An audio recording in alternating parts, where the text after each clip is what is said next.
Center, single back is Gibbs. Goff turn, gives it to Jameer, to the end zone, touchdown Detroit Lions.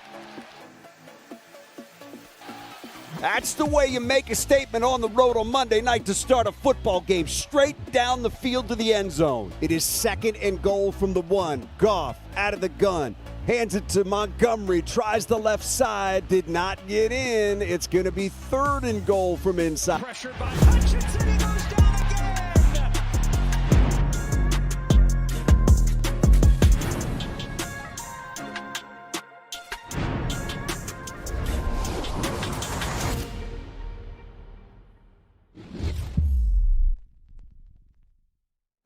Rise and Grind Morning Show is the best podcast in the world. Meek Robinson.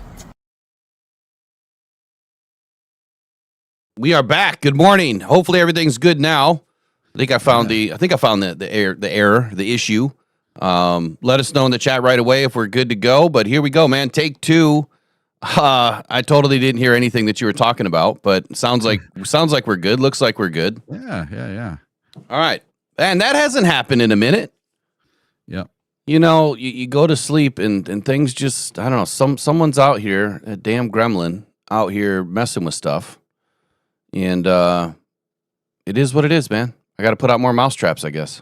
Yeah. If you want to hear the 10-second version of my Around the League in 60 seconds, I can give that to you. We'll roll it. So Jackson Dart became the first player in league history to rush for 5 touchdowns. Brian Daboll got fired. Denver Broncos linebacker Alex Singleton found out he had testicular cancer because of a drug test with the NFL. Oh, pause on that. Who is that? His name is Alex Singleton. Who's he play for? He plays for the Denver Broncos. He actually played on Thursday, had 9 tackles, and then the next day had surgery to remove one of his testicles. Oh my God. Yep. And he's trying to use this. He wasn't going to say anything, but he's trying to use this as a way for people to get checked out. Yep. So rewind back a minute. Jackson Dart, what do you mean rush for 5 touchdowns? What are you talking about? So he's the first quarterback in league history to rush for a touchdown in 5 consecutive games. 5 straight games. Okay. Yep. Now is it just as a rookie or first quarterback ever? No, just quarterback ever. No quarterback's ever done it. Man, I really like Dart. You remember when I was doing all the draft talk, he was tops of my list. Milroe was up there. I really like Jackson Dart, man. I never had any belief or confidence in Cam Ward. Yeah. I mean, he's having a rough time, but he'll eventually get it together, I think. But Jackson Dart was my guy, man. I was all in on Jackson Dart. Obviously, the Lions were never going to have a shot at him, and that's a player that you're probably going to play sooner rather than later. It just doesn't fit the Lions, MO right now. They've got Goff, and Goff's going to be around for a hot minute. Anyway, keep going. So I didn't mean to interrupt you there, but and then the very points. last one is NFL star Antonio Brown is officially contesting his 2nd-degree murder attempt charge. So he's saying remember pew pews. Remember pew pews. Yeah. So he's claiming that he is innocent on his social media, and he's being extradited from New Jersey to Florida. That guy just can't seem to get himself out of trouble. No, and then there's some other people that just seem to run themselves into trouble often, and I'm not going to go into it this morning, but I was alerted to something last night that another video had popped out. It's getting addressed, but it's going to get addressed professionally. I'm not going to do anything on YouTube because it's not the way to do it. But keep digging that hole. Just keep digging. Because it's only helping me out. That's the way to do it. Last night, Eric, you got your wish. Oh, man. What a shit show for both of these teams. But honestly, it was a great defensive game. The offenses looked terrible. And towards the end of that game, why don't you tell us what happened? Because watching this, I'm like, what are the, I watched it later. What are the Eagles doing? Why would you even attempt to do that? But tell us what happened at the end of the Packers-Eagles game. So the score is 10-7, in favor of the Philadelphia Eagles. It's the fourth quarter. It's right towards the end of the game. I think there's about 29 seconds left when this play happened. And it was 4th and 9 from their own 40 for the Philadelphia Eagles. Now, what most sane coaches would do is punt the ball, kick it short, and let it bounce around a little bit and get some of that time off the clock and pin them deep. But not the Eagles. The Eagles instead decided to go for it, only take 2 seconds off the clock. They did not get the 4th down. It was an incomplete pass, and they gave the ball right back to the very inept Green Bay Packers, who subsequently went, 3 or 4 plays. They got down within field goal range for a 64-yard field goal try to try to tie the game. And their kicker went to kick the game-tying field goal, and Philly calls a timeout. Well, their kicker missed the kick. It came up about 5-6 yards short. And so with 5 seconds left, Matt LaFleur trots his offense back out there and tries to get a couple more yards. So they try a quick out. It goes nowhere. Ball goes out of bounds. There's 2 seconds left on the clock. You can't run another play. So they trot their kicker back out there one more time to try. This time, the snap is low. The kick is horrible and goes straight to the left, not even close, didn't even go anywhere near the field goal post. So the Packers fell 10-7 to the Philadelphia Eagles. And this takes the Detroit Lions and puts them in first place in the NFC North. And now the Detroit Lions are the number 3 seed, and the Packers are now the number 7 seed. This game was full of defense, not much offense. So total yards for the Packers was 261 yards with 157 passing, 104 rushing, and 4 yards per play. They had 18 first downs. They were 5 of 13 on 3rd down and 1 of 3 on 4th down. That was the Packers? That's the Packers. Yeah. And they had 4 penalties for 20 yards, while the Eagles had 7 penalties for 61 yards. Now, earlier in the game, the Packers went for it on a 3rd and 1, and their left guard jumped early. It was not called. And then the very next series, what did the Philadelphia Eagles do? They did a tush push on 4th and 2. They got it, but both of their guards fired early, and it was not called. So I heard all night that Packer fans were mad that the tush push was not getting officiated correctly. They were losing their minds yesterday. It's been a consistent issue. Yep. So this gives me not hope, but this gives me a lot of flavor going into this Sunday's game against the Eagles with the Lions, that the Eagles just aren't who we thought they were. Yeah. They're not this juggernaut. I'm going to push back on that. You know that. I'm going to push back on that. Saquon Barkley did not have a great game yesterday. So rushing yards they only had 111 rushing yards, and 40 something of that came from from Hurts. Oh, Hurts only had 27. Oh, 27? Yeah, Oh, Saquon Barkley had 60 and Will Shipley had 17. They That's had who it was. Yeah, they had several players that were kind of mixed in there. But Barkley didn't do his normal Barkley stuff. He didn't score a touchdown. I just think it put the Eagles back down to earth. Their offense isn't this big juggernaut. Now, their defense, on the other hand, their defense was fantastic yesterday. And that's something we are going to have to worry about this weekend. Yeah, so big shout out again to all the veterans. Since we have to restart here again, I want to thank all of you, everyone in the chat, anyone listening later, and just all the veterans out there across this wonderful nation that we call America, the United States of America. Look, we're not able to do this type of stuff without you guys. And again, my hat's off to you. I thank you. I appreciate you. You guys are very special human beings to be able to, take the oath that you take it seriously, and then put your bodies on the line, your minds on the line to go and protect and defend this country. So again, my heart and my big thanks all to you guys and ladies. Last night, so I'm going to push back a little bit on the Eagles thing. simply because, well, two reasons. Like I said, I wanted to see the Packers win this game, and the reason why is because we can control the NFC North, and as long as we control the NFC North and beat out our NFC North foes, we will get the top seed of the NFC North, and that's all we need. But the other side of that is getting the 1 seed, and I know last year it didn't work out for us, but I'm not going to say getting the 1 seed isn't worth it because last year it didn't work out. It didn't work out last year because we had a bunch of injuries, and it finally just kind of caught up to us. The Eagles sitting at 7-2 right now is a problem. And look, the Lions are going to have to pretty much win every game here on out to be able to catch up to these guys. You compare the schedules, I would say that Philly's schedule is a lot easier than what the Lions have to go through. So that was my main concern going into this game, is that I wanted to see Green Bay win because I feel like we'll be able to beat Green Bay, we'll be able to beat the Bears and the Vikings, and we'll be able to control our destiny in the North. What we can't control is we can't control what Philly does or doesn't do and what their opponents do or don't do.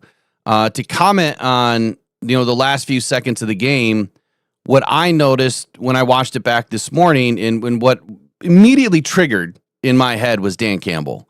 Because Dan Campbell went for it on 4th down a couple of times over the last couple of seasons. My memory escapes me. I can't remember which games. Was it against Green Bay that we went for it on like 4th and 2 or something like that? And we did it against, who did we do it against? We did it in the first time we won the NFC North. That was against Minnesota, wasn't it?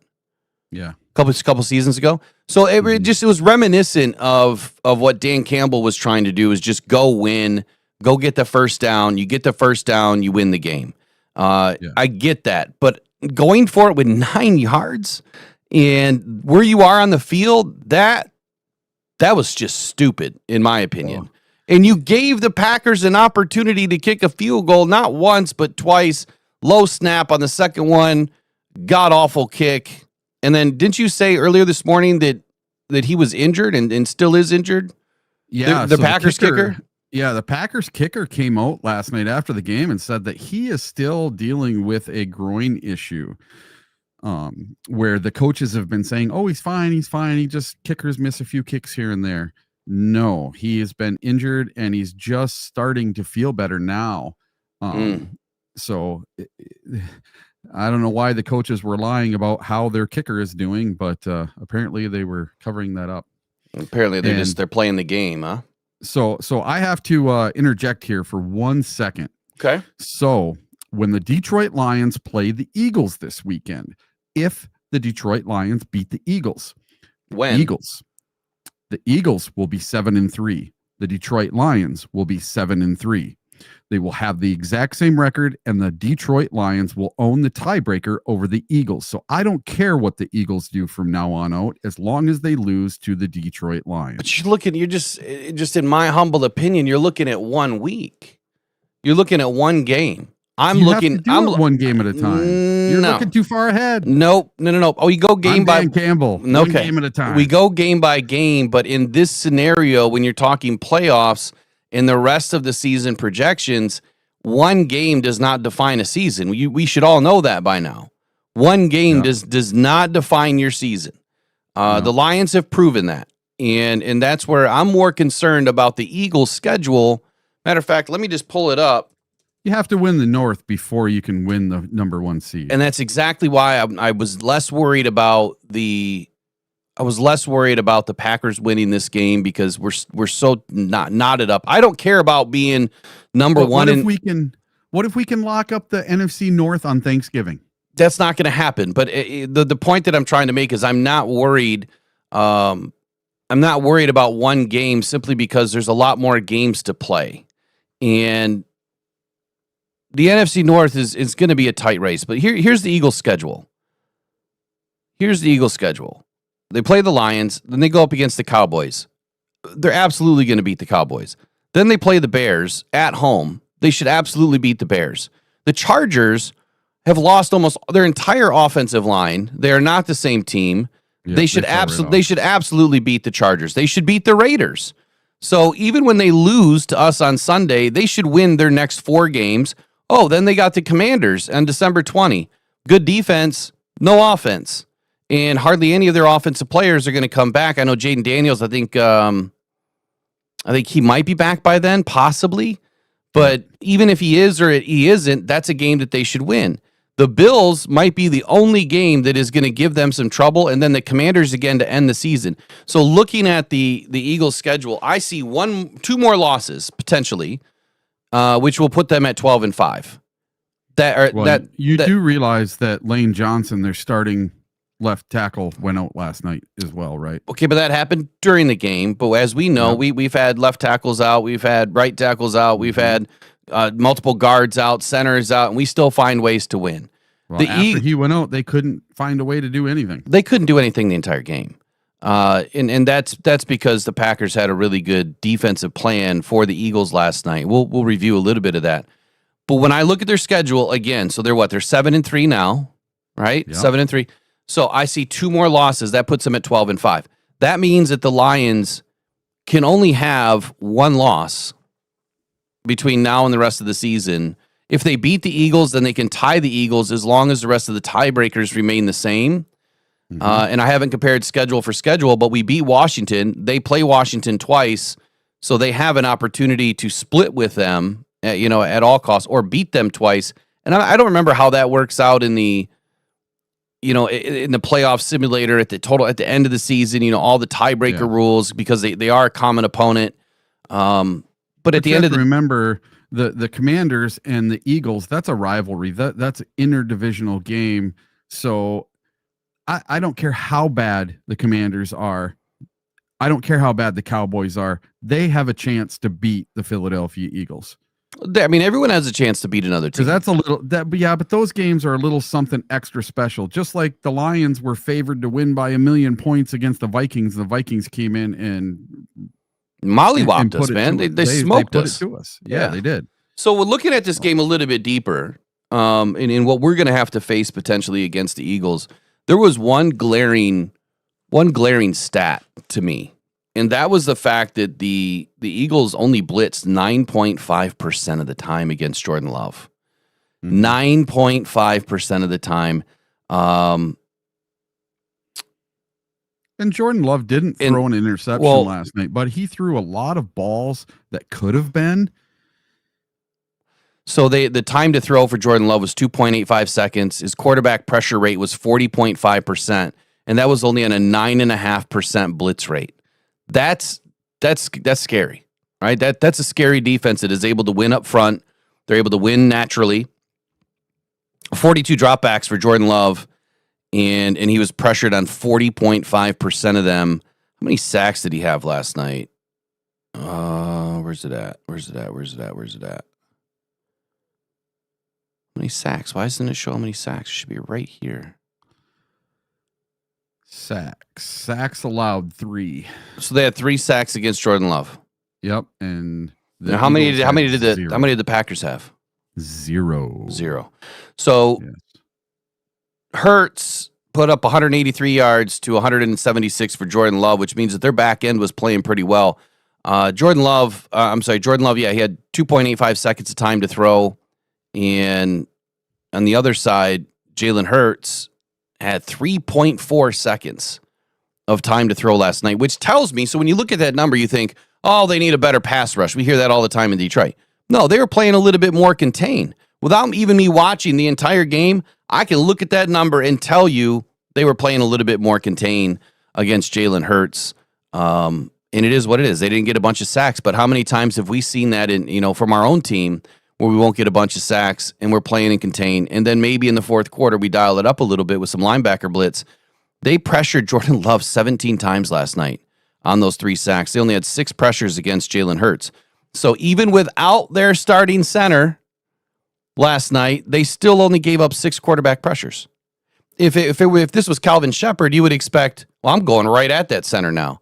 Here comes Jack. I'm sending Jack right through the A and the B gap, probably the A gap, and get after Jalen Hurts. But then what do we need on the outside? We need to make sure that Aiden's not getting too deep and he's not leaving that wide angle arc open for Jalen Hurts to take and run with it and get horizontal stretch and then extend the play on the other side, AQM or whoever else is going to be on that side.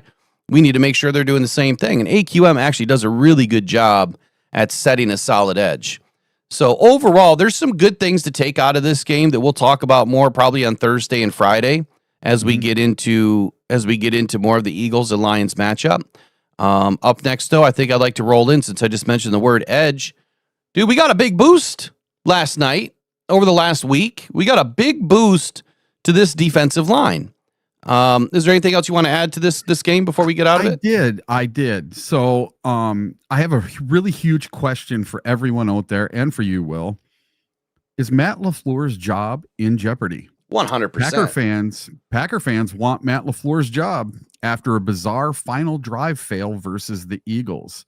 The Green Bay Packers absorbed a tough loss after bowing to the Philadelphia Eagles 10-7 in a physical affair that plodded through 4 quarters at Lambeau Field on Monday. The game remained scoreless at halftime as the Packers and Eagles traded stingy defenses.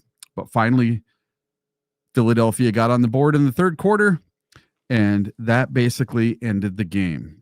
After the game, fans were not too kind to Packers coach Matt LaFleur, whom many blasted for his play calling. So here are some tweets from some Packer fans. Quote, Matt LaFleur needs to cleanse his playbook like I cleanse my timeline tomorrow after this loss.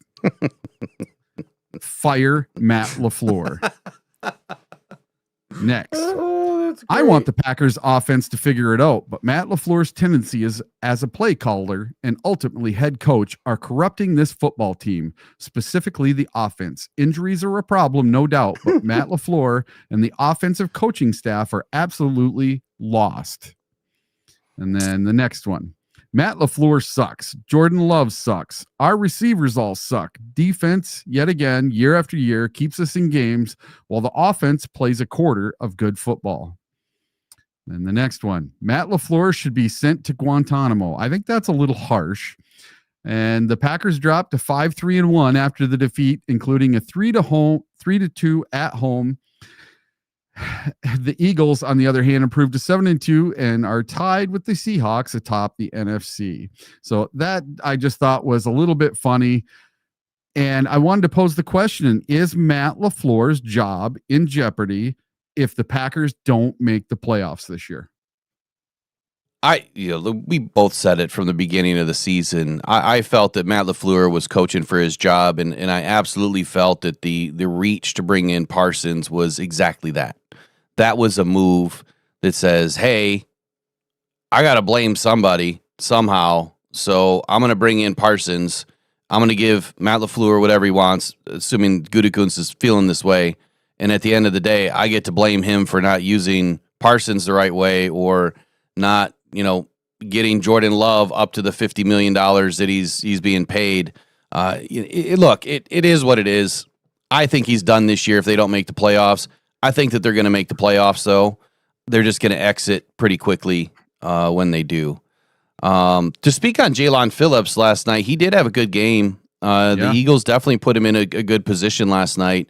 He brought 7 pressures on 36 pass rush attempts, 19.4% pressure rate, which is about, it's a high average, but that's about what he's been doing, at what was it, Miami, right? He was in Miami. So it was good. Wasn't great, but it was good.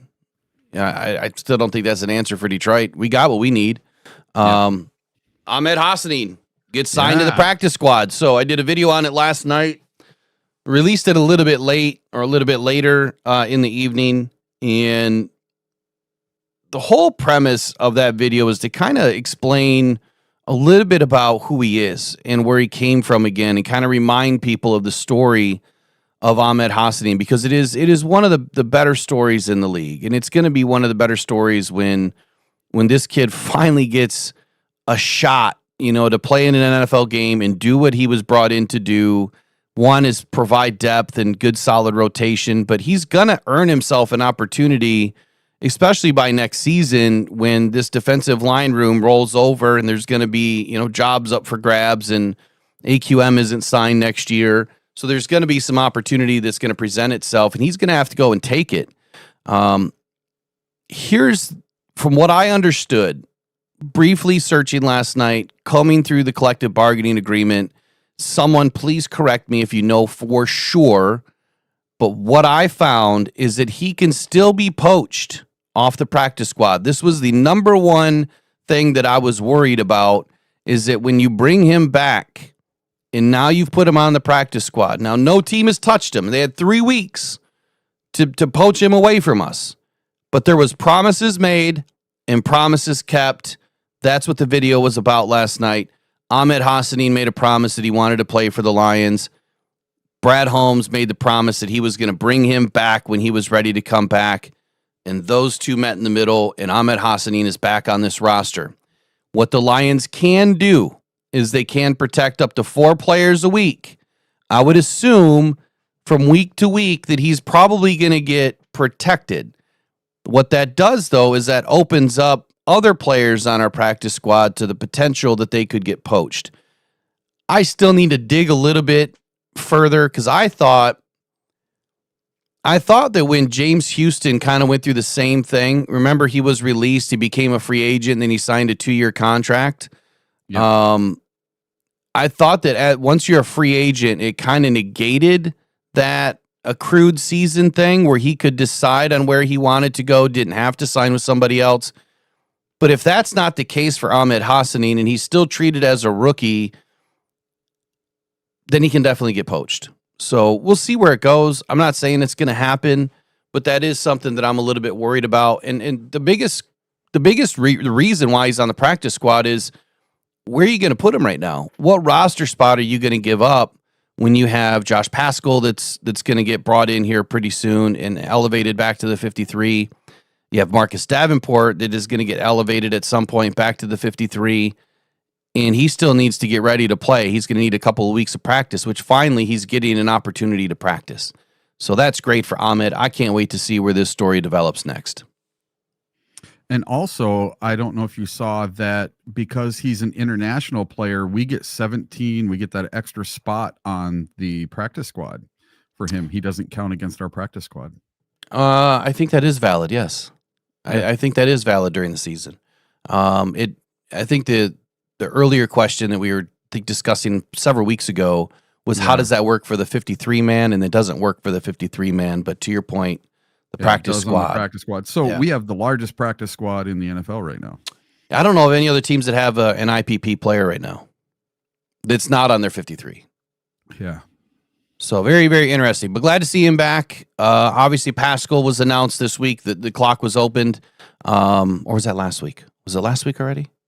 Yeah. I think it was last week. So this week he could be up. We don't know. We'll see where he's at. We'll see if Josh Paschal's going to get an opportunity against the Eagles, or it'll definitely be by the next week in that third week where he could be back. What's our game next after the Eagles?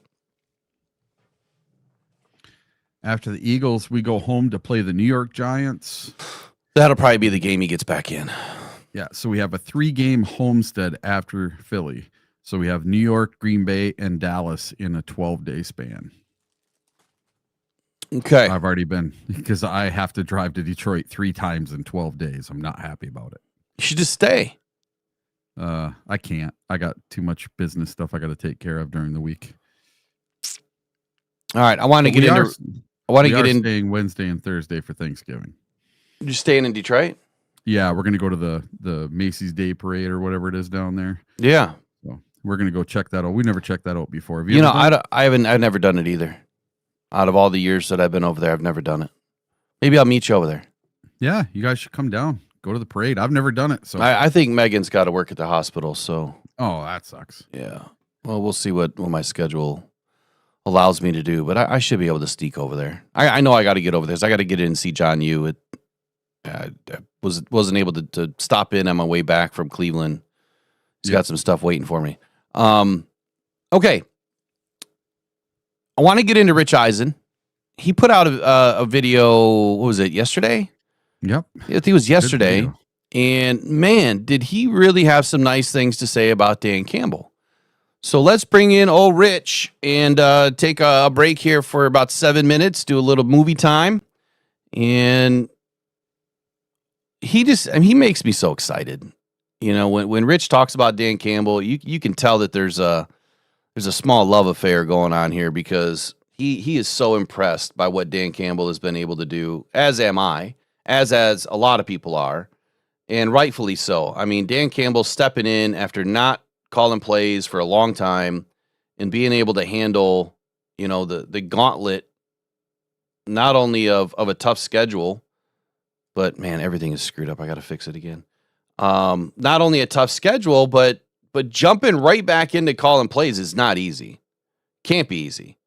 And for people that think it is, I don't think you understand how the NFL works. This is not easy to do.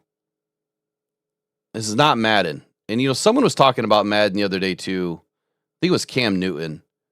He was talking about Madden and how a lot of these, you know, these armchair GMs, these Monday morning quarterbacks, they talk about, you know, all of these certain schemes, and the Lions should do this, the Lions should do that, or this team should do this, or this.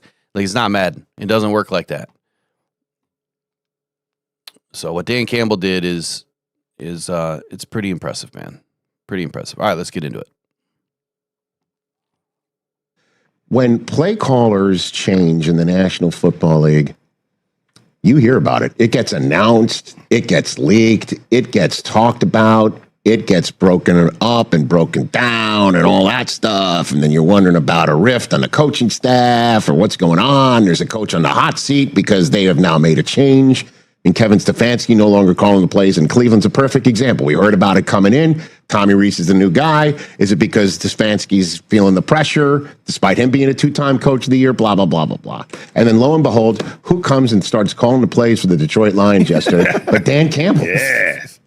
I didn't even, again, I wasn't familiar with your game. But Dan Campbell. I didn't know you could do that. And, you know, so much made out of, you know, Johnny Morton taking over for Ben Johnson, and then they kicked Ben Johnson's behind in week 2 and put up 50 points, and everyone's talking about how it's a new world. And I was talking about how Dan Campbell, if it all works out for him, that's coach of the year material, because the Eagles once changed coordinators and fell off the cliff, and the Lions had won, you know, went 0-1 and then won 4 in a row. Then last week, the Detroit Lions coming off a bye, and they got beat by Minnesota. And did anybody know that Dan Campbell was going to take the play calling? That Dan Campbell was going to be the new play caller? And then you take a look at his sheet there, man. And I saw this, and I thought to myself, is it this large? Because, you know, because he also was wearing his glasses at some point too. Sure. And like, does he need the font bigger, like all of us do as we advance in age, or is it required in the National Football League that you need a play sheet in proportion to your size, your own size? Because if it was a regular play sheet, it would look like a postage stamp in this man's man hands. Right. So Mike McDaniel has the smallest play sheet in the league. And I don't know. It's just like, if you're Dan Campbell's size, you need a play sheet a similar size. And all they did in Detroit was put it on the Washington Commanders, and lay it on thick on the Washington Commanders, and come up with their 44-22 win with a season high in total yards, 546, rush yards, 226, first downs, 30. I mean, he took over the play calling, and nobody really even knew about it. And this is what he had to say as to why after the game. You know, it was just, let's try something a little different, right? You know, and look, I know what I want to do. I know how I want to do it. Now, that being said, this is a collaborative effort now. I mean, I was taking input from John Morton that whole time, and the other coaches. But I just wanted to change it up a little bit. You know, let's just see if you know, maybe a different play caller can you know, maybe get us a little rhythm. That's all. And it honestly is nothing more than that. Yeah, and it makes sense for him to basically say, move on, there's nothing to see here. Now, you could also say it helps to have taken on a Washington Commanders team that's falling apart, that came into the game with 3 straight losses of 21 or more points being the difference maker, and they have lost 4 such games in a row, which is the longest such losing streak since the 2002 Cardinals lost 4 straight games within a single season of 21 or more points.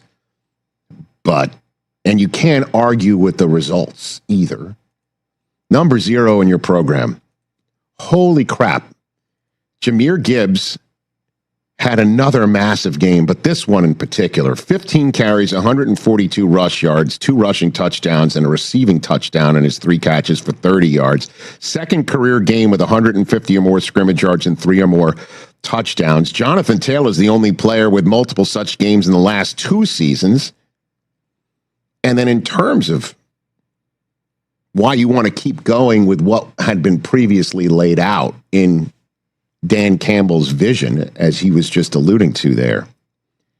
Guys, most touchdowns prior to turning 24. We have a list for you now. Jahmyr Gibbs has 41 touchdowns. In terms of prior to age 24, this is 5th most all time. He's 1 behind Jim Brown, 2 behind Emmett, 3 behind Randy Moss, and 6 behind Barry Sanders.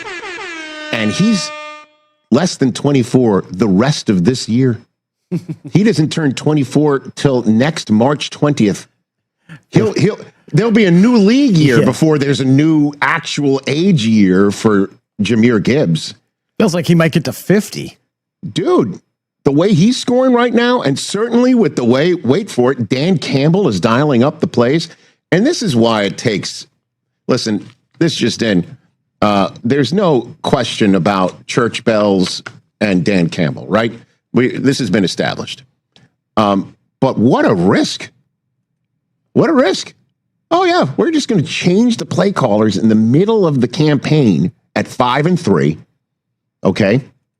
We're going to change the play calling. And what if it didn't work out? What now? Now you go back to the other play caller? I just wanted to try it. Didn't work out. Let's go back to the other guy, and it'll be like, oh, okay. So choice B is now choice A again because you thought you were choice A, and you wound up being choice C? Wow. I mean, that is significant. And I'll say this, man. If the Lions continue to do what I think they're going to do, because I chose them to win the NFC going into the season, and I know the coach of the year is usually chosen out of the surprise candidates, like, say, Shane Steichen for the 8-2 Colts or Vrabel for the 8-2 Patriots, to make a move like this and say, I'm taking over the play calling, and by the way, I'm going to keep it quiet, and then I'm not only keep it quiet coming in, I'm going to tamp it down leaving it. And their next game is against the Eagles and Vic Fangio. It's going to be DC versus VF in a massive Sunday night game in Week 11. Massive. So Campbell's going to be the play caller and the dice roller and the leader. That's a hell of a lot. He's now doing what Sean Payton's doing. Name me another. Andy Reid. He's like, I'm doing it. Kyle Shanahan. Name it. That's what instead, everyone thinks Dan Campbell's just being there as the leader, emotional leader, and you follow me to run through a brick wall, and then I'll just make some sort of crazy ass move on 4th down and roll the dice and it'll work out. He's now calling the plays. What a move. Out of nowhere. Wow. And that is big because the NFC is as deep end of a pool as you can possibly get. Hey, you made it. We're in the deep end, Eric. We're in the deep end, man. So a lot of things that Rich brought up here, he's exactly right. Dan Campbell doing what Dan Campbell does and what he's doing now is coach of the year. It's definitely coach of the year. If he doesn't win it this year, let's just say the Lions win the North again, let's say they don't get the 1 seed. They make the playoffs. They should definitely be looking at Dan Campbell for coach of the year. Having to juggle losing as much as they made a big problem out of all of this, losing Aaron Glenn, losing Ben Johnson, losing 12 other assistants. How could you not look at Dan Campbell, who he's been walked over twice already for coach of the year? How could you not look at this man and say, you went through, 7-8 weeks of trying to make it work with John Morton. Wasn't working. You lost the game you shouldn't have lost. You take over play calling duties. Nobody knows until it's game time. and you go in and you pitch a damn near perfect game as a play caller. Almost perfect, Eric. Out of the 9 possessions, we scored on every single one except for the one that didn't matter where we kneeled down. Mm-hmm. And 44 points. Jahmyr Gibbs is scoring multiple touchdowns in a game. Jamison Williams, your leading receiver, has over 100 yards receiving and a touchdown. The only guy that didn't get a tutty, which we expected, would probably have been Demo. But yeah, coach of the year material, you're damn right it is. And it's well deserved. It's been deserved for multiple years. Go ahead. You're going to say something. Yeah, they made such a big deal out of Kevin O'Connell and what he did last year and how he got coach of the year. Listen, not only is Dan Campbell making moves right now to cement that he should get coach of the year, we're also dealing with a massive amount of people going through the IR this season. We've had 16 players hit the IR this year so far. We're not far off the pace of last year, and we're still winning once again with all these injuries all over the place. Now, they're not the big time players, but there are some. DJ Reed is on IR right now. Well, we have a couple of starters out. DJ Reed, Marcus Davenport, Terrion Arnold was not on IR, but he was out for a little bit. Yeah, he's on with concussion right now. And I still have faith in this team to go in with Dan Campbell calling the plays again to beat the Philadelphia Eagles. I listen, and this is the game that we didn't get to have last year. So if the Detroit Lions would have beaten the Washington Commanders, well, then the Philadelphia Eagles would have came to our house to play for a chance to go to the Super Bowl in the NFC Championship game in our house. And that was the game I wanted to see so badly last year. And, oh, man, already had my tickets bought, everything. And, man, so this is a revenge game, and it's not this Sunday, but this is the what if game for me. This is going to show me who would have won that game to go to the Super Bowl last year. Well, Walls Won't Fall says we are going to crush the Eagles, and I agree, man. Good call by you for sure. Dip it into the chat for a minute. Good morning, Brent DeWitt says, who's the huge boost at edge? Well, we got Josh Pascal coming back. We have Ahmed Hassanin brought back to the practice squad. Marcus Davenport's going to be joining this crew here in a couple of weeks. So we got big boosts coming. We got great depth. It's a different type of a team now that we're entering the second half, or we've already entered the second half of the season. And when you're looking at a squad that needs to go deep into the playoffs, we are actually starting to get healthier going into December, as where last year we kept losing players left and right. It's different this year. It's starting to stack up in our favor. I know that there's a lot of doom and gloom that has surrounded this team for a long time. That's got to start to go away. If the Lions continue to stay healthy and get healthier like they are, Terrion Arnold has got to get back from concussion. I don't know if he's going to play this weekend. I know that they're trying to get him up and get him ready, but if he's not able to play, he's not able to play. We have to be able to put somebody in his place to go in, which is Amik Robertson, right? To go in and take on Devonta Smith. That's going to be a hard out. A.J. Brown, that's going to be a hard out. Both of those players are incredible players. And then trying to control Jalen Hurts. This is a game that I'm trying to go back and look at my calls for the season. And here's what I wrote. This was way back in the beginning, before the season. I said the Lions emptied the tank versus the Commanders, and now they head to Philadelphia week 11. I do believe this game can be won and can go either way. With the Lions gassed from week 10, the Lions drop a close game week 11, losing by a margin loss less than 4. So I had this as a loss at the beginning of the season, but that like you said, you got some changes to make. My in-season change would say this. Seeing what Dan Campbell just did, I think we can win this game. It's going to be a hard game because we're going to Philly. And no, I'm not worried about playing outdoors or on grass or any of that stuff. It's going to be a tough game. This is two really good defenses, and two powerful offenses, and we're down a couple of guys, but the Legion of whom has already stepped up multiple times, and they're going to do it again. You were going to say something. Go ahead. Yeah, I predicted in the beginning of the season that the Lions were also going to take a loss on this game versus Philadelphia by a score of 27-24.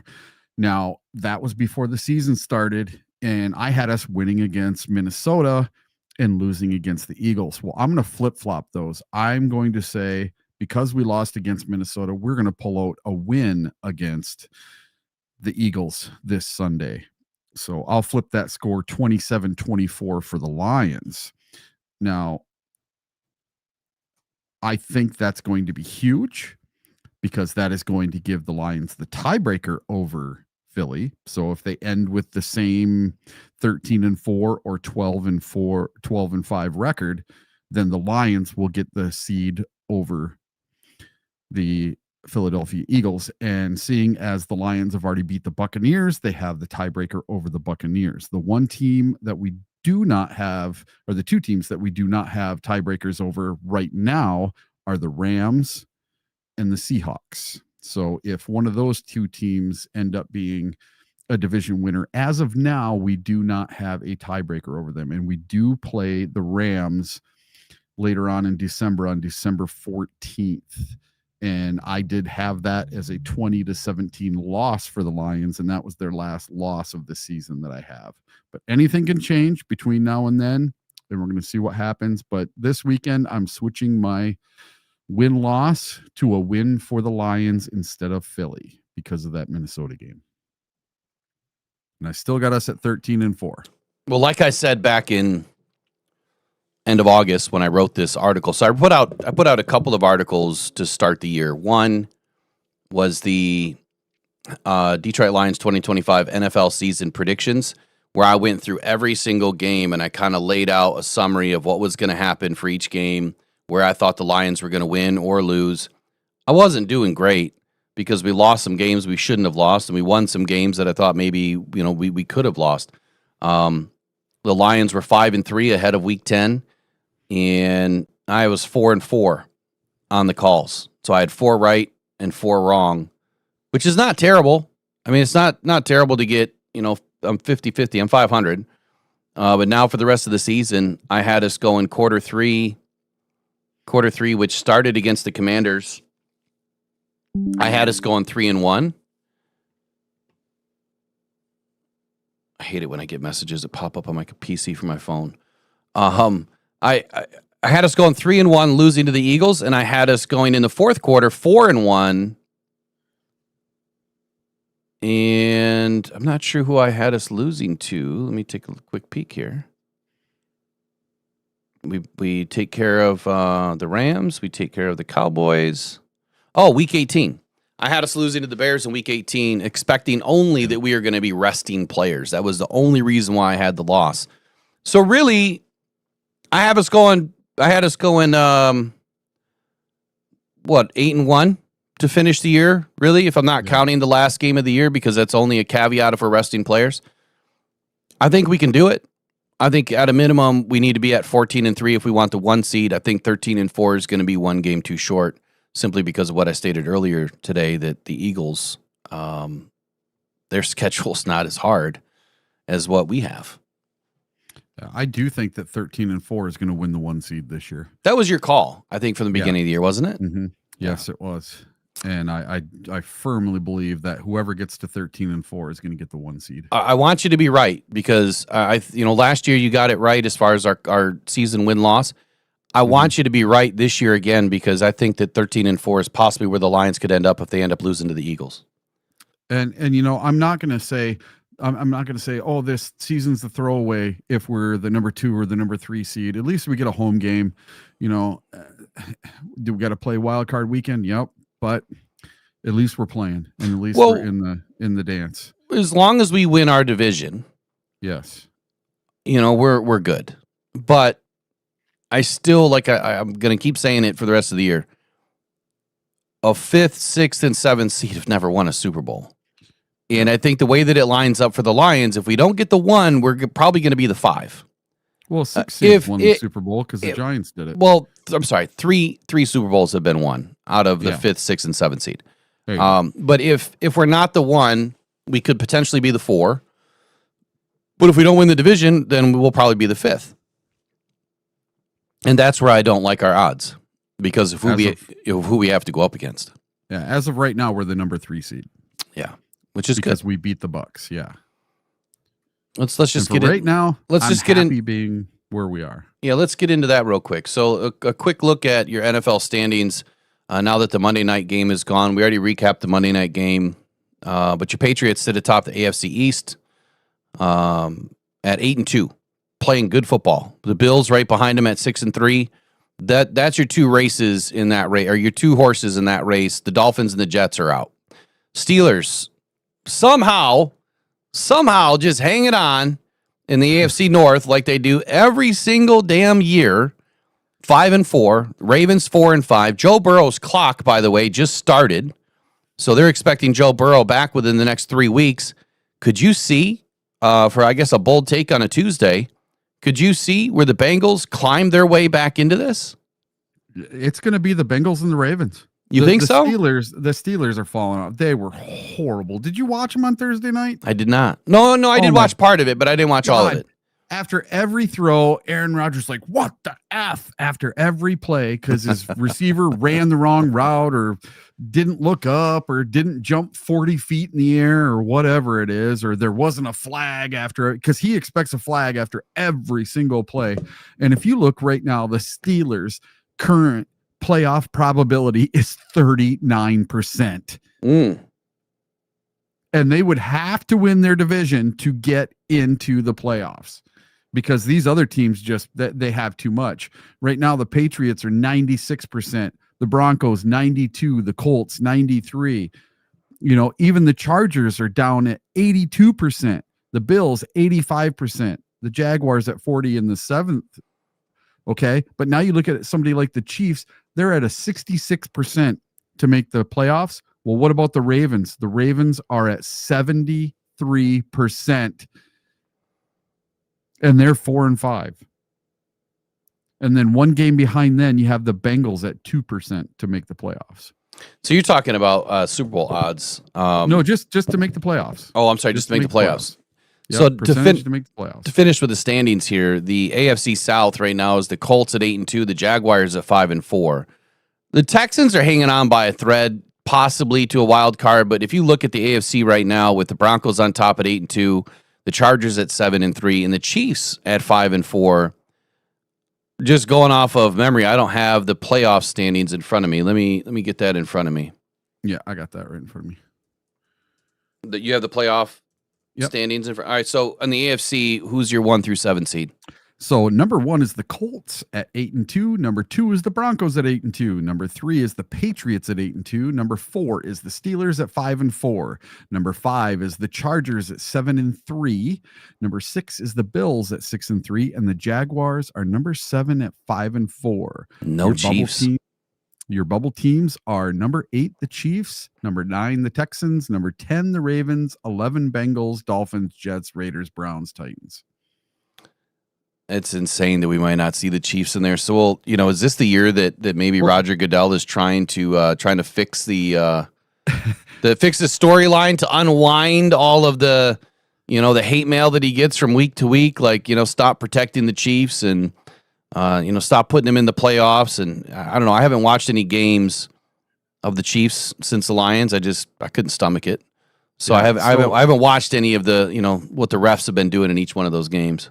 Your super bold prediction last year was that the Chiefs would not make the playoffs. This might be the year. It might be 1 year late on your prediction. Yeah. Well, last year I thought they were going to fall off, but they clearly didn't. I think the refs had a pretty big hand in that. All right. On the NFC side. Yes. All right. On the NFC side, your Eagles are sitting atop the NFC East right now at 7-2. The Cowboys, Commanders, and Giants, I think they have a long way to go. I doubt that they inch their way back into this. If any team can do it, the Cowboys at 3-5 could potentially be a wild card. NFC North is about as tight as it's ever been. 6-3 for the Lions. They're the number 1 seed. Bears climbed their way up to number 2. They're at 6-3 right now. They've won 4 straight. Packers 5-3. Vikings 4-5. That's an anybody's race. NFC South, Bucks and Panthers dueling it out. Bucks on top, 6-3. Panthers 5-5. They're a game ahead right now of the Bucks as far as games played on the season. Seahawks 7-2, Rams 7-2, 49ers 6-4. The NFC West and the NFC North are your two toughest divisions right now in the NFC. Eric, what's the playoff seeding right now? So the playoff seeding right now, at number 1, you have the Philadelphia Eagles. At number 2, you have the Seahawks. Number 3 is your Detroit Lions. Number 4 is the Buccaneers, because the Lions have already beat the Buccaneers. Number 5 is the LA Rams.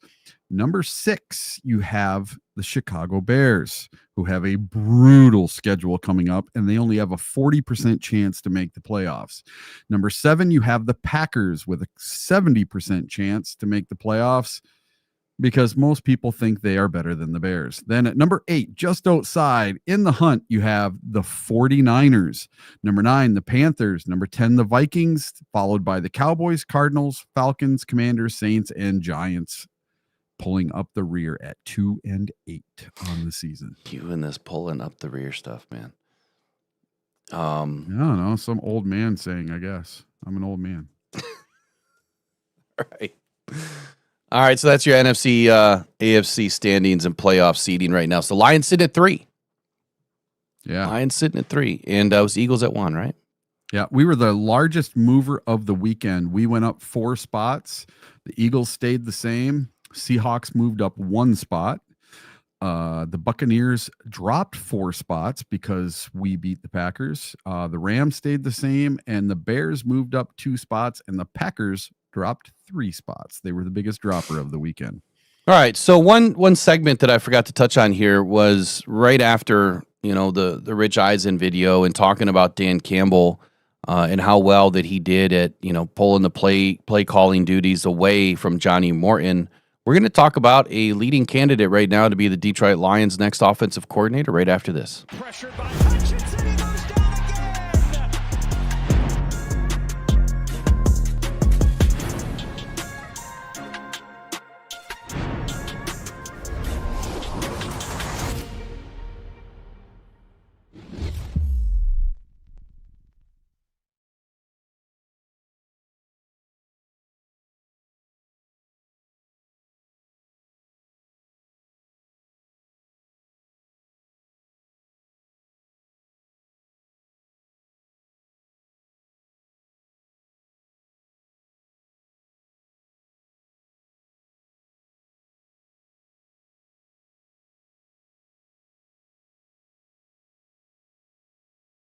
It's going to be like 10 days of sales this year. 10 days of sales, man. Yeah. 10, we usually do like Cyber Monday and all that stuff. And I start early. I start like the Monday before Thanksgiving and go through like the following Wednesday. And Amazon already has stuff rolling right now. I'm like, I know. I'm itching. By the way, I already did some Christmas shopping. You know who the first people it was that I Christmas shopped for this year? Wasn't my kids. It was your people that subscribed to your channel. No, it wasn't even them. It was the No? people that helped me the most outside of the co-hosts, the mods. They were the first people I went Christmas shopping for this year, was all the mods. So big shout out and thank you all for being such helpful moderators and making sure that our chat stays, in an adult perspective. It's like where the adults hang out. We seem to have really great conversations in here. One of the best chats that I've seen around. There's a lot of great channels out there covering the Detroit Lions and the NFL. But I got to say, I think that our chat is one of the most well-behaved, sophisticated ball knowers. You don't get a lot of fluff around here. I think you just get a lot of fact. And again, I appreciate the mods and what they do each and every day for showing up. I mean, they do this purely out of volunteer, and I try to take care of them the best I can. And you're definitely getting taken care of for Christmas. So let's get into Brian Daboll. I did an article last night. I think I dropped it. Did I drop it last night or I dropped it this morning? I know I did a video last night that I dropped at 6 a.m. today, which at 6 a.m. every day, I'm going to start doing like a daily podcast type thing, and I'm going to start dropping it every morning. So for all the early risers, they'll get a chance if they're, watching another show, or if they don't get a chance to join the Rise and Grind morning show, you'll get something in the morning. So I'm trying to do 20, 30 minutes of Lions content every night and at least 3 times a week. But I'm going to try to do it every day so that you guys have something to consume in the morning. But it'll be video content. I probably won't premiere many of them because usually at 6 a.m. I'm working on stuff each and every day for this show. But Brian Daboll.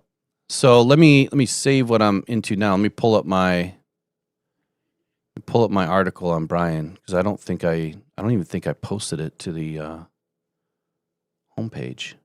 I saw it in my email. Art Vandalay had a great comment in the chat. My wife would question the use of the word adult when referring to me. We all have those days. Yes, mine would say the same. Giant kid. Yeah, yesterday you said that your wife said that those are the best looking glasses that you've ever had. Yeah. And my comment was, does your wife need glasses? Is she seeing everything okay? I'll have to ask her. It might be a little blurry. All right, I just dropped the article in the chat here. You can see what I wrote on Brian Daboll if you care. I'll pin it. You can check out the DetroitFootballJournal.com. It's free to subscribe. You do not have to pay to be a member. You do have to pay to get access to the paywall, but you do not have to pay to get access to all of the articles that I write. Next year or maybe a year later, it'll all go paywall when I feel like I've earned enough respect, I guess, in the space to actually charge for what I'm trying to do. We need to get more writers. So if you want to write, look, do it up.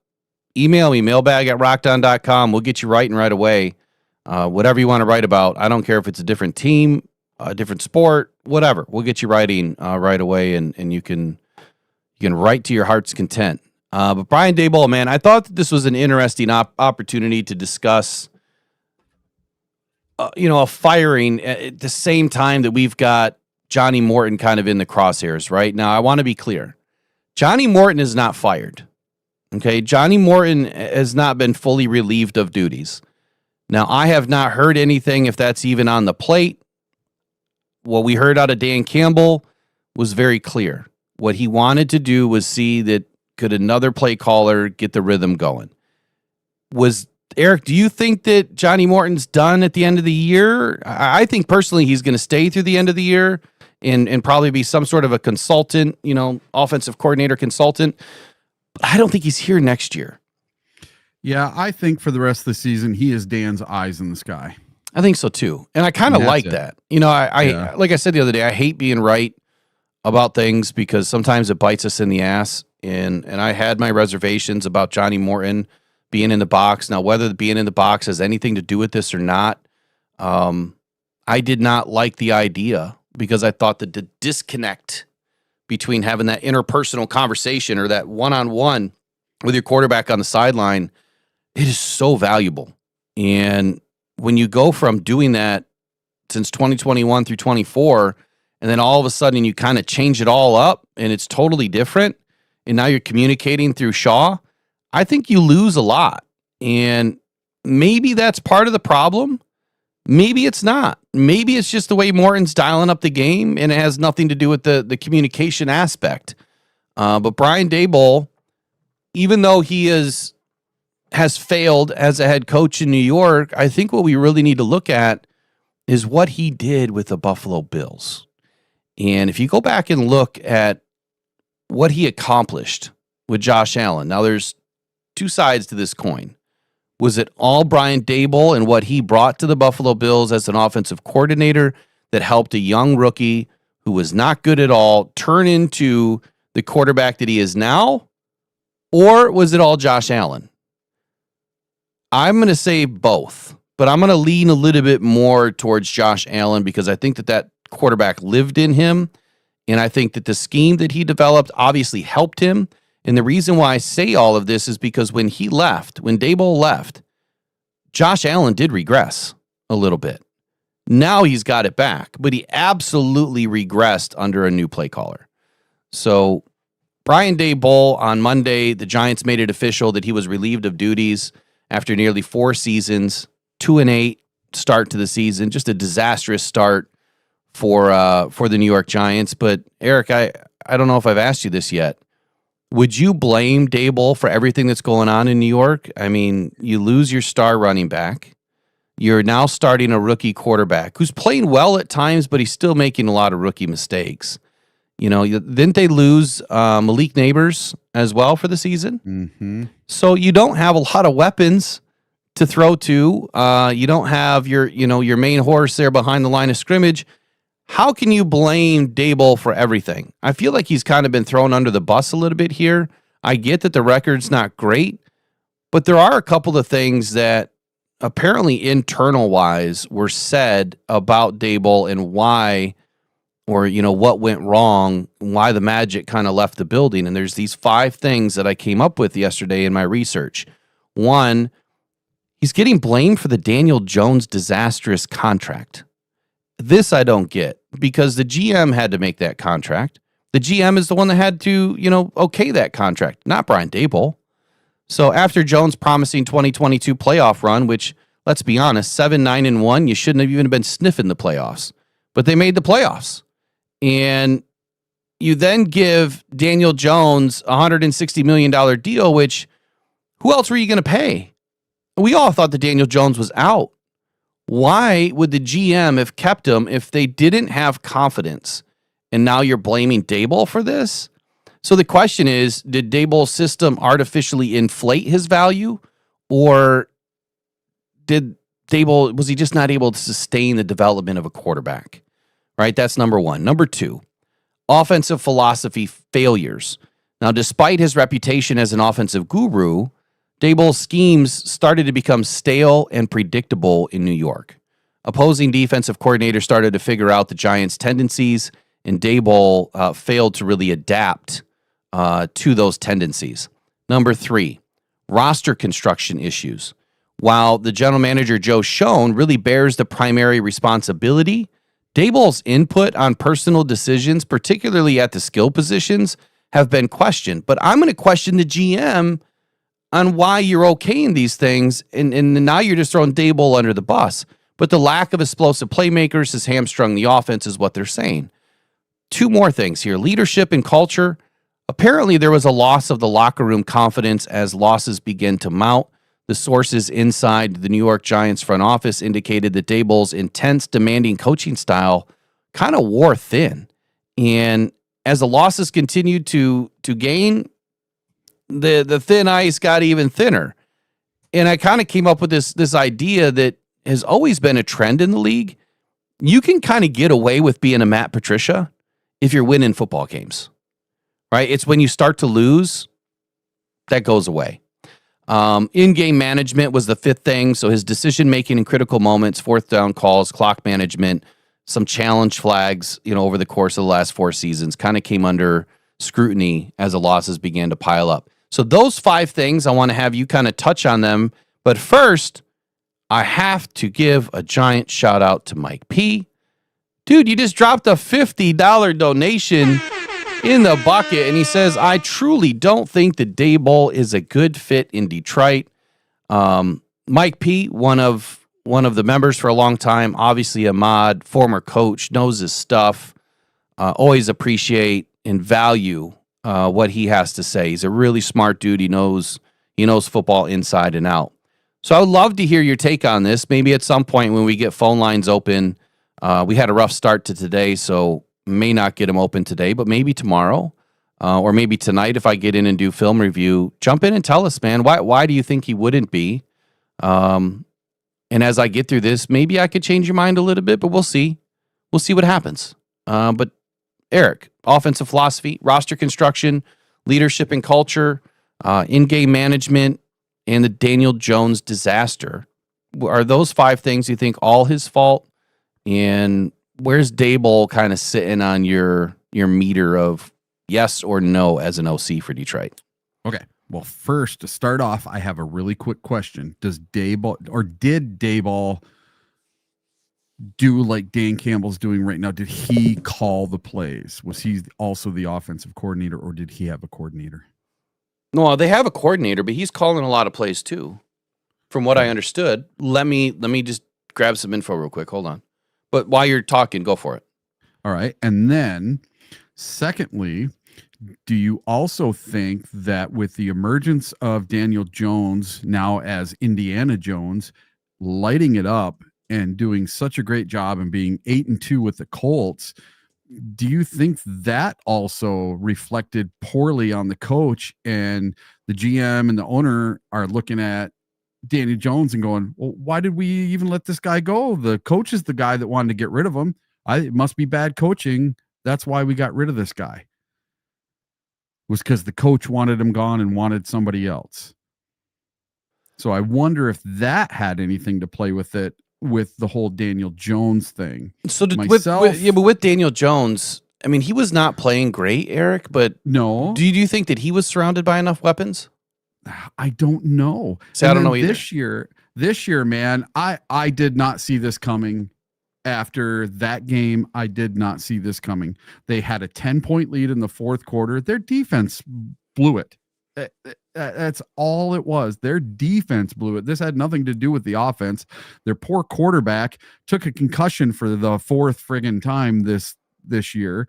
You know, that's the fourth time he's had to go into the blue tent for concussion protocol this season. And the poor guy's helmet just slammed off the turf. He needs to learn how to slide. That is what you need to do with that young quarterback. You need to say, hey, learn to live for another play, another down. It's not the end of the world. And, you know, Daboll just a few years ago made the playoffs with Daniel Jones and went into Minnesota in the playoffs, facing a team that was 13-4 and kicked their butt. And they were supposed to be a team that was not supposed to win that game. The Vikings were heavily favored in that playoff game, and they absolutely put it to them. And that was the year that Daboll got Coach of the Year, right? So how do you go from Coach of the Year to just a few years later, you're on the street? I don't understand it. I didn't understand it. I think they pulled the trigger a little too early. Like you said, they're missing Neighbors. They're missing Scadaboo. Now they're missing their rookie quarterback. How can you expect him to win with that? Yes, I understand that the defense gave up 13 or 14 points in the last couple minutes of the fourth quarter. Well, maybe you need to take a look at your DC, not take a look at your head coach. To me, that just screams scapegoat for the Giants. But I don't see him as a fit, because we need someone that knows we're not going to change our offense to be something that it's not. That is the whole reason that MCDC took the play calling back from John Morton. We are not a throw the ball behind the line of scrimmage 10 times per game when it's not working kind of team. And I think he had a pretty long leash, because heading into the bye week, you have 2 weeks to come up with a plan against the Minnesota Vikings, and you throw that kind of a dud out against the Vikings in a game you easily should have won. Mm-hmm. Yeah. So to me, I don't see where Daboll would be a fit, because I don't think they run an offense that's the same as the Lions. And this is custom made for Jared Goff, not a runaround quarterback like Daniel Jones or Allen. So, okay. And I touched on some of that. So I'm going to go through that. But I wanted to follow up on the question about Daboll being a play caller. So I remember, when he first started with Kafka, that he was still calling plays. I just don't know when it was finally handed over. But I dug in, I found some information that in 2022, Brian Daboll was the primary play caller. He called plays as the head coach. Even though Mike Kafka was the OC, he was not calling plays. They were 9-7-1. They had a playoff appearance that year, right? He won Coach of the Year. In 2023, Mike Kafka finally took over the play calling duties. So Daboll handed the play calling duties over in 2023. Kafka was the OC and the play caller. The offense regressed. In 2024, Mike Kafka continued to be the play caller. Have to remain the play caller through 2024. Offense struggled, continued, right? The offense struggles continued. In 2025, Kafka still calling plays at the 2-8 start. Daboll has not called any plays. So I think that when you look at Daboll as the play caller, they had their better seasons under him. Now let me get into what I wrote that may or may not sway you. I think that there's going to have to be a lot more that we dig into about this subject maybe later another day. But Dan Campbell coming in to take the play calling over, I think we can all agree it was exactly what this offense needed. Not only did it resonate immediately with us as a fan base, but yesterday on the Rise and Grind morning show, you said exactly this. It captured the sentiment perfectly. Quote, "It felt like last year again. It felt like they took off the wet blanket that was covering everyone." It was a huge, an immediate success for Dan Campbell calling plays, where that's no secret. And there is no secret that this offense, these players, they ride and die for Dan Campbell. The minute he grabs that play sheet, you saw all those guys perked up, different energy in the game, to the tune of 546 yards, their biggest game of the season, 44 points scored on every drive except for the final possession. So the question is, was this permanent? Is this permanent? Is Dan Campbell going to relinquish play calling back to John Morton at some point this year? A lot of fans are saying, fire the guy. That's probably not going to happen, at least not this season. But let's dig into, does Daboll fit in Detroit? Daboll's work with Josh Allen and the Buffalo Bills, it represents, I think, one of the most impressive offensive coordinator resumes in recent NFL history. His ability to develop what was once a very raw Josh Allen into an MVP candidate. The design was creative. It was aggressive. The offensive scheme consistently produced top 10 offenses, and it made him an elite coordinator candidate. Clearly, he won Coach of the Year in 2020. Was it 2022? For the Lions, obviously a team with Super Bowl aspirations, elite offensive weapons, a quarterback who needs, to your point, the right system to maximize his efficiency. Daboll really represents what would be a high ceiling hire who could unlock another level of Jared Goff if it does exist in him. Here's 3 reasons why Daboll would be a good fit in Detroit. Number 1, he's a proven elite quarterback developer. Daboll's work with Josh Allen in Buffalo 2018 to 2021 represents one of the most impressive quarterback developmental stories to date. He transformed Allen from a 52.8% completion percentage rookie into a 69.2% completion sophomore MVP candidate quarterback by year 3. Josh Allen's progression under Daboll, 2018, 52.8% completion, 10 TDs, 12 interceptions, to 2020, 69.2% completion percentage, 37 TDs, 10 interceptions, 107.2 passer rating, and a Pro Bowl appearance.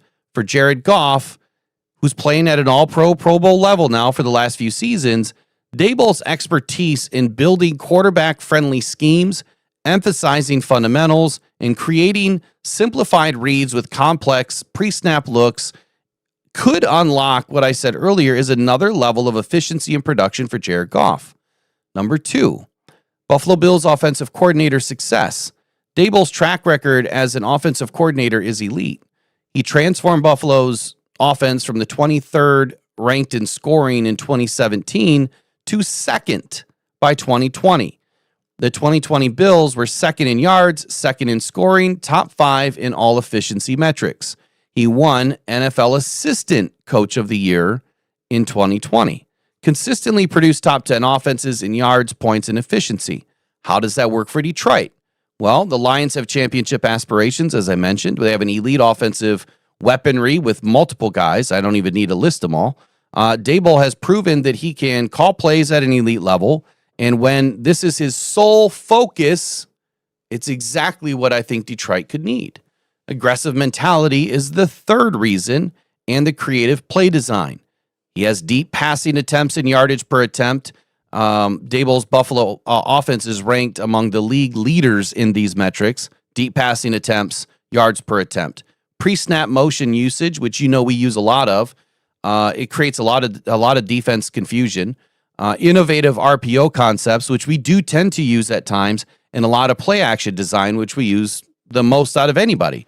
Red zone efficiency is always high, and third down conversion rates were always high. All those metrics are check marks for the Detroit Lions offense.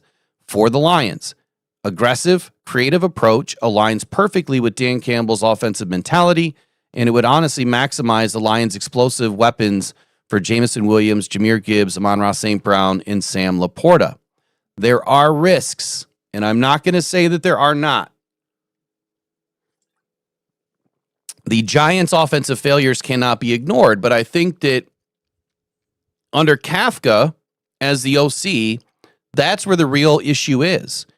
Daboll should have done more as a head coach to fix that problem. Maybe he needed to take back the reins, but he didn't. That's a failure of his. But Daboll's play calling became predictable, right? His quarterback development regressed. His offenses ranked near the bottom. While roster talent did play a role, like we discussed, Daboll has to bear some of the responsibility for this decline. He should have done something different, which quite simply, he should have pulled a Dan, like I just said. The philosophical fit, though, with Detroit and Dan Campbell, it does require careful consideration. Would Daboll embrace Campbell's physical run-first identity, or would he push for more of a pass-heavy approach? That really conflicts with the vision of this offense right now. Next, I'm going to give you 4 reasons why Daboll may not be a fit. Number 1, the offense stagnation and predictability. I'm not going to go into all of it, but he became stale. The offense in New York became stale, predictable. It was easily decoded. How much of that is his problem or Kafka's problem? Well, if you're the head coach, it's your problem. You should have fixed it. After the success in 22, they regressed. The red flag here is that if Daboll couldn't maintain the offensive creativity and innovation in New York, what makes anyone really believe that he can do it in Detroit, right? I get it. The pattern of quarterback regression, again, I'm not going to put all of this on Daboll, but while he did develop Josh Allen successfully, how much of that was Josh Allen? And I'm not going to undercut that by any stretch of the imagination. I would say 70-30. 70, that's Josh Allen. 30% was Daboll in the beginning, and then Josh just took off. Josh is an elite quarterback because he's an elite quarterback. But Josh Allen did initially regress after Daboll left Buffalo, though since he did recover, of course. Daniel Jones fell apart after the 2022 season, and rookie quarterback management was highly criticized in New York. The concern that Jared Goff is playing his best football ever of his career. Would Daboll maintain that success, or would Goff regress like Jones did? That's the real question. Thirdly, the fourth quarter collapses in game management. I'm not going to go through it all, but the poor clock management, questionable play calling, conservative decision-making, and inability to close out winnable games, those all lie on a head coach, not so much an offensive coordinator. It is still a risk, but that is an offensive coordinator, a head coach's problem, not the offensive coordinator. So I'm not going to fail him for all of that. But the problem is that the Lions are building a championship contender. They need someone that can finish games. That is Dan Campbell's job. And I think that, yes, as an OC, you have to make smart decisions in critical moments. He just wasn't making those decisions as a head coach. The philosophical fit, if I could talk, philosophical fit, I still can't say it, concerns, would Daboll embrace Campbell's physical run-first identity? He would have to. The context does matter in this situation. It's not all Daboll's fault. I think that if he would have had a stable of offensive weapons, if Joe Schoen would have been, more apt to give him what he needed offensively, New York probably would have been better off had they not gone after defense all the time, because it seems like that's all they went after was defense. Here's my recommendation, though. You'd have to go through a very thorough vetting process with Daboll. Brad Holmes, Dan Campbell, they need to conduct extensive interviews to understand what went wrong in New York. The alignment with the philosophy, Daboll has to demonstrate the willingness to want to work within Dan Campbell's identity. The fit with Jared Goff, I think that he has to articulate a very clear vision for maximizing what Goff does well and his strengths. And then the accountability for his failures. He just has to come in and say, look, I failed at this. I'm not going to do it again. The bottom line, Daboll is a high risk but high reward candidate. His ceiling as an offensive coordinator is among the highest in the league, and it's evidenced by his success in Buffalo. There's one big caveat to this, Eric, and that is the Dan Campbell and Daboll connection. And this is where they're more than just colleagues in the NFL. What many don't realize is that Brian Daboll and Dan Campbell share a genuine professional relationship and mutual respect that dates back over a decade. The two coaches worked together on the Miami Dolphins staff in 2011. Daboll served as the OC. Dan Campbell was the tight ends coach. So they know intimately what they're all about. They know each other as an offensive play calling pair, if you will. They had to work together consistently to develop a pass game. So in Campbell's own words about Brian Daboll, this was back in August of 2024 when he said, quote, "one of the smartest football minds I've been around," end quote.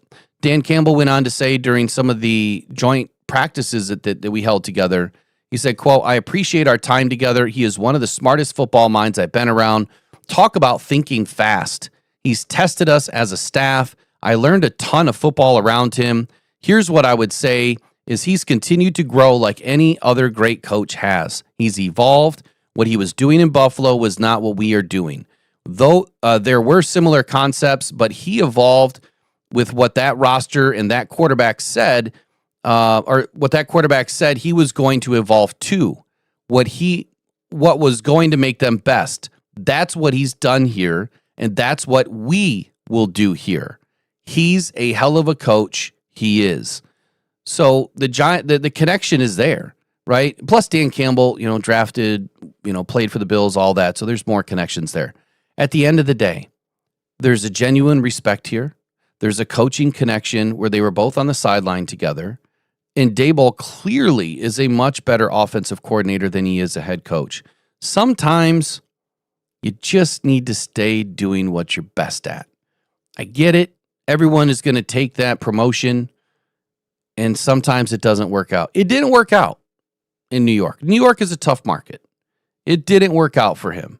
I think it can work in Detroit, but I do believe that there's going to be a heavy vetting process to kind of smoke all this out, if you will. Now that I've given you that long sermon, has your mind changed at all? No. Okay, I tried.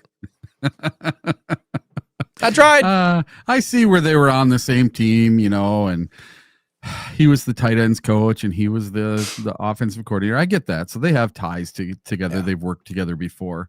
But I just don't know if that's enough that he would want to bring them onto this staff. Who's your number one candidate right now? Because I know mine is on the team right now. Yeah, mine's on the team as well. Hank Fraley. Yes. 1,000%. Yep. Hank Fraley. Yep. I think that's the guy. And I think you have to make it Hank Fraley. And there's a reason I think you have to, because if you don't, you're going to lose Hank Fraley as an offensive coordinator somewhere else. Yeah. And I think that Hank Fraley should have been the offensive coordinator this year. He went out and he had interviews with the Seahawks to be their offensive coordinator, and it was very close. They almost signed him away from us, and we had to give him running backs coach stuff just to keep him around this year. And I think that also elevated his ability to start understanding more of the offensive side of the football, though. Yes, and I think he's ready.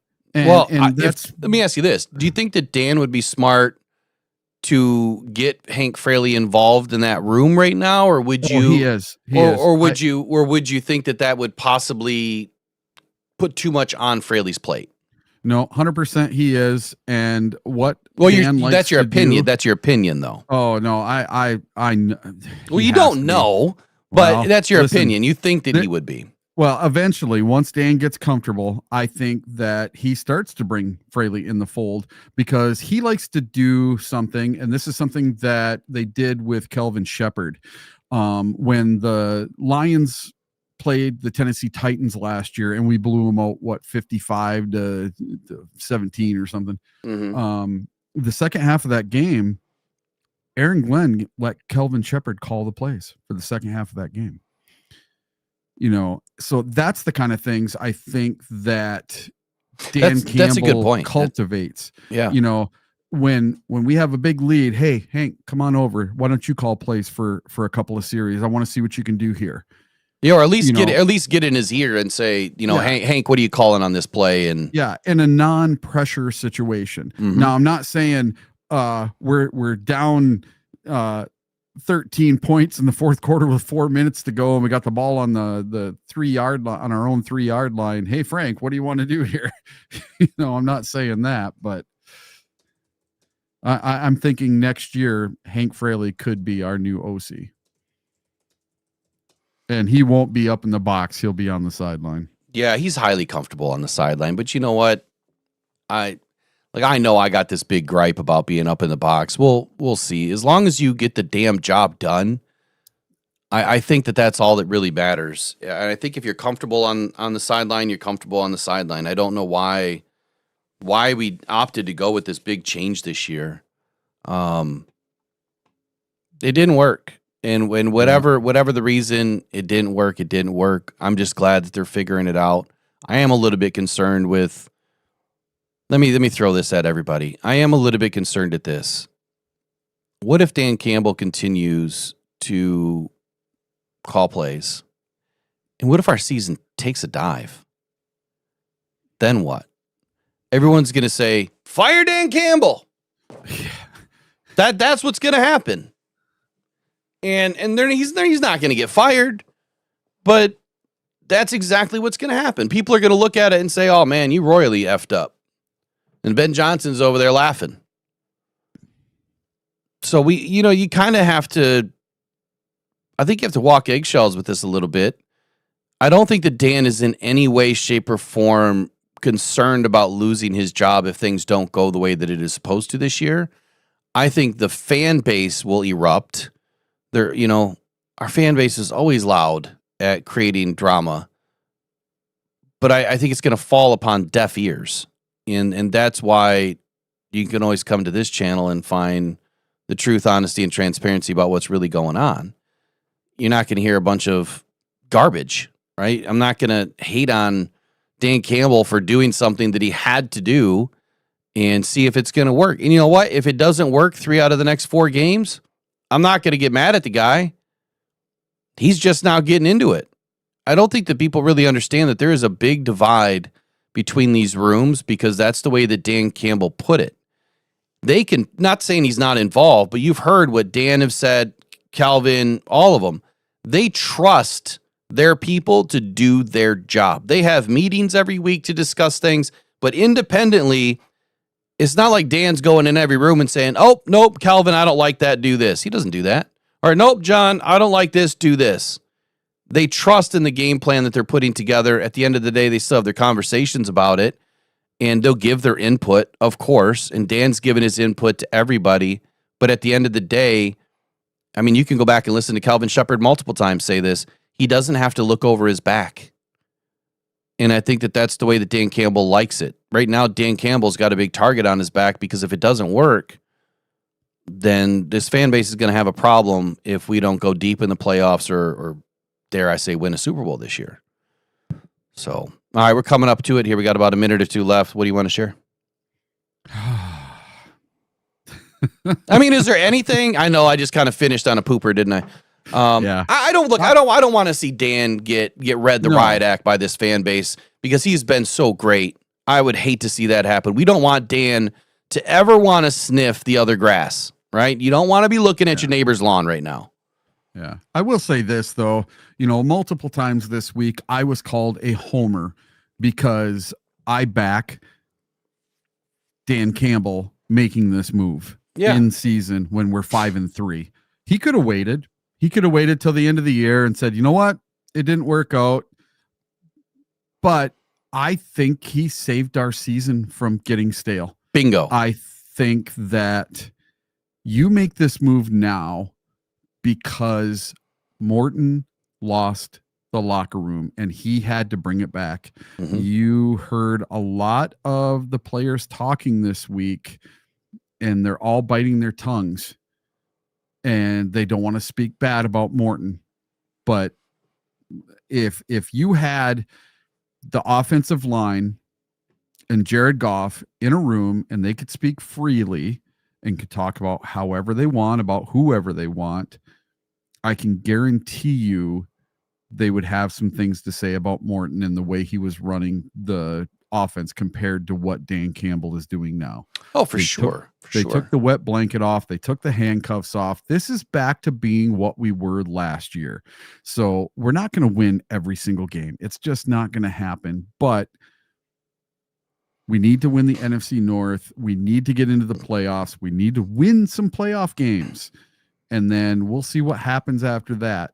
But this season is not a failure if we're not the number 1 seed. This season is not a failure if Dan Campbell doesn't call a perfect game on offense every single game. He's going to have his ups and downs, just like he did in his first year play calling. But I think he's learned a lot, and now he's got a lot of help. Where he was doing it all by himself before, I think now he's got all these people around him. He can lean on Johnny Morton up in the box. He can lean on we got Scotty Montgomery too. I keep forgetting about Scotty. Like he is so ready. He is so ready to be an offensive coordinator, and he's kind of taking that next step. I forgot real quick. Robbie's put in a $5 super chat. Says I think the Daboll and DC, although they have the same type of energy, would clash. DC motivates through example. Big shout out to you, Robbie's, dropping in the donation. And then you also have the other coach, the one that we got from Stanford. He was the head coach there, Shaw. So, I mean, Shaw is a perfect example of another guy that could be the offensive coordinator. So we have someone on staff that can take over next year. All right, I got a couple things I want to add real quick. Just real quick. Yeah. Go ahead. I got a few minutes. Ben Johnson. Yeah. That dude was wiry as all get out. I mean, he's at the press conference, he was wired, right? You could tell that he was all energy all the time. And I think that's the kind of offensive coordinator you need. When you want energy injected into your team, you can't have a guy that sounds like me some days where I'm just kind of, slow and methodical and just kind of going through the motions, whatever, having a conversation. I'm not going to be yelling and screaming and jumping up and down all the time, but you kind of expect that with an offensive guy and your defensive guy. I mean, Kelvin Shepard's the same kind of way. I think you need to pair the energy of the team to the coordinator. What is the energy of the team? It's fast-paced, right? We've got racehorses on this squad. You don't put a 300-pound jockey on a racehorse, and that's kind of what they did. I'm not talking about his weight. I'm just using the analogy here. You don't weigh the racehorse down. You want to make that racehorse faster and lighter. We didn't do that. Your wet blanket analogy too. That's gold right there. They absolutely weighted this offense down with Johnny Morton's style. And I kind of think Shaw is the same way. I think that Shaw is a little bit quiet, reserved. Maybe I haven't seen enough of him. I haven't gone back to watch, any of the old games. But I don't see him possibly being an offensive coordinator just yet. I like the Scotty Montgomery idea. I like the Hank Fraley idea. And outside of that, Daboll, I think, could be a good fit. But there's a little bit more work that needs to be done there. And I think that the Lions want to hire within. And that may have been the issue. They didn't hire within. They have the guys to do it. And they probably should have done it because they know each other. And I think that's the most important thing. The guys that have been there know each other. They know how they operate. They know what makes them tick. So there's a lot more we could go in, and I had two more names to give you before we leave.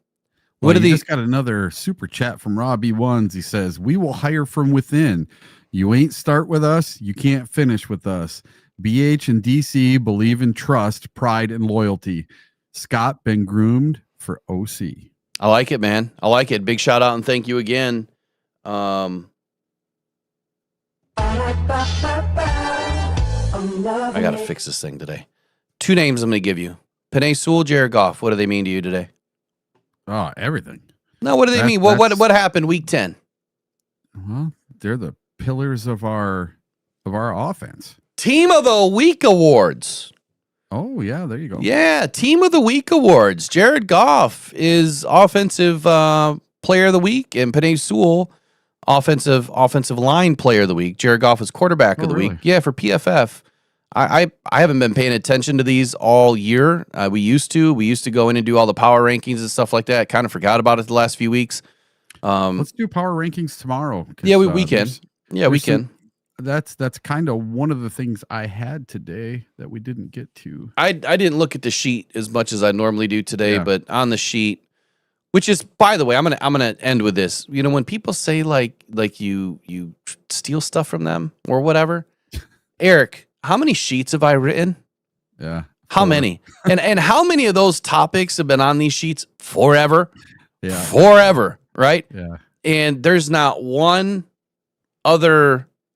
There's no Pride of Detroit on here. There's no Detroit Sports Nation. There's no Lions Wire. There's no what's the other guy's name? Jeremy Reisman, Pride of Detroit.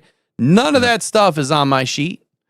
We only highlight those guys. Everything that we do is 100% always original. Or really if we highlight it, we highlight it. It's just hilarious to me that people would ever think that, even though that they were part of it and they saw it, they just couldn't cut it, and so they're pissed off that they got let go. Well, all of us that do this YouTube stuff, we all have to use other people's stuff for inspiration. Because we're not beat writers, we're not in the room, we're not allowed to be, so we have to use what beat writers write because they're in the room with the players and the coaches. I mean, I use, and I don't even, you use that more than I do. I go through and I look at this, what I do is stats mostly, and analytics and metrics. So I'm looking at totally different things, like Brian Daboll. How many people went this deep on Brian Daboll? Yeah. Nobody. I don't think anybody did. Nobody, right? And when I do Hank Fraley today, how many people are going to go that deep on Hank Fraley today? Nobody. Yeah. You know, it's just And I'm to the point now. I'm trying to find different stuff, the stuff that basically no one else is talking about. Yeah. So even that's the goal. Little known articles and little known things like Jahmyr Gibbs at number 5 on the list of players with the most touchdowns before the age of 24. So if he gets 6 more touchdowns. Oh yeah, that was in the Rich Eisen video. He can break the record. He can have more than Barry Sanders had before the age of 24. It was 6 more, right?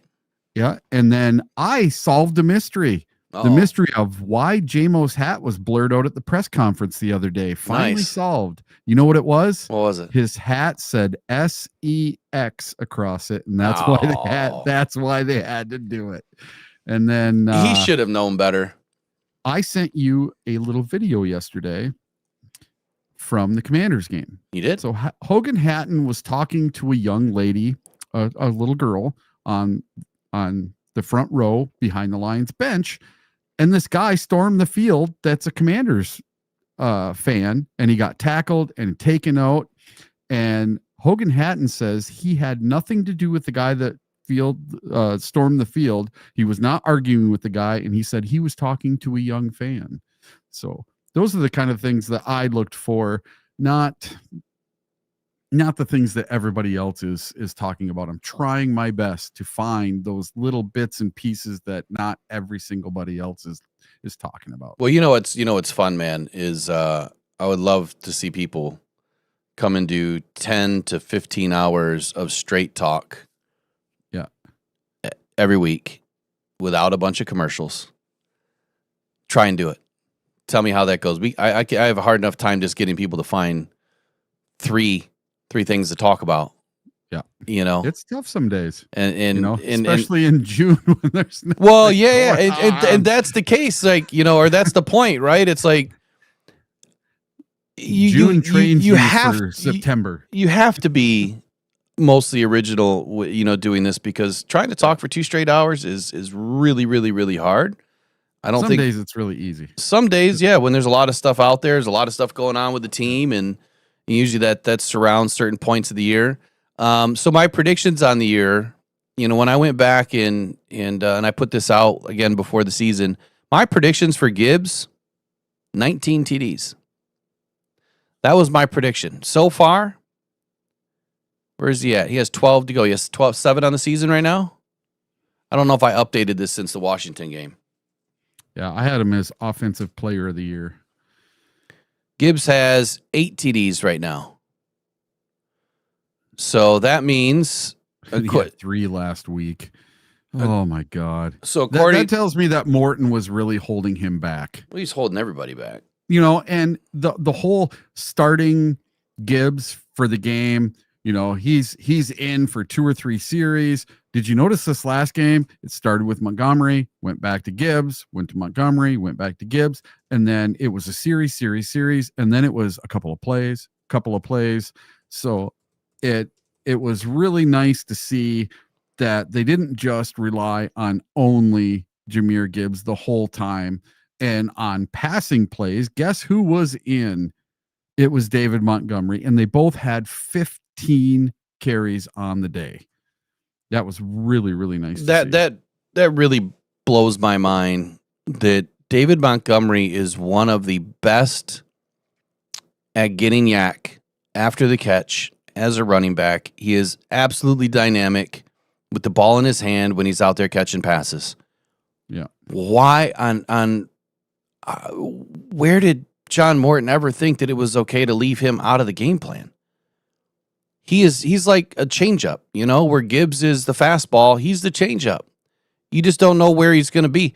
And I heard Lomas's Brown call because I pulled down the Washington calls of the game this morning. And I'm going to change up the morning show, you know, intro for the streaming starting soon thing.